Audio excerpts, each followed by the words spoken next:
Where did Trump get these ideas? Where is he getting his information? CNN's Jeff Zeleny reports that this Breitbart News story was circulating in the West Wing on Friday and that Trump was infuriated by it. Now, the story asserted that Obama has been trying to undermine Trump at every turn.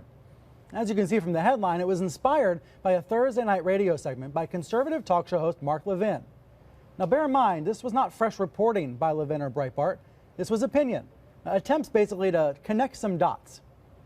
Okay, so that was on Thursday. That's how this news story started. Now it's Sunday, and the White House is calling on Congress to investigate this theory.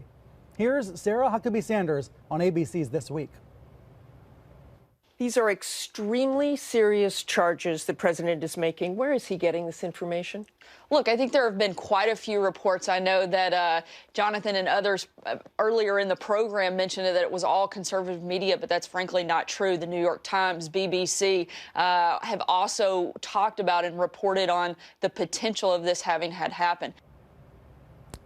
The Times and other news outlets did not report that Obama personally ordered Trump's phones to be tapped. There's no evidence of that.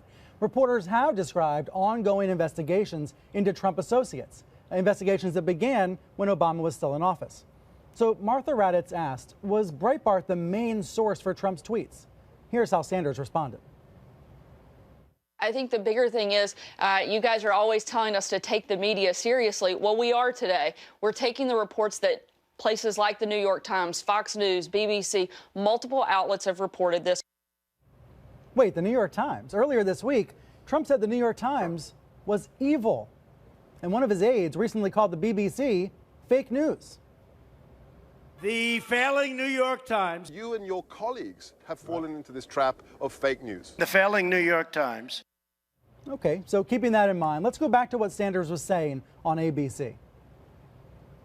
All we're saying is let's take a closer look. If this happened, Martha, If. I agree. Why is the president saying it did happen? Look, I think he is going off of information that he's seen that has led him to believe that this is a very real potential. And if it is, this is the greatest overreach and the greatest abuse of power that I think we've ever seen, and a huge attack on democracy itself. And the American people have a right to know if this took place. Sanders is doing something the Trump administration tends to do. Take the arguments and the allegations against Trump and turning them on somebody else. Trying to do this flip-flop of sorts.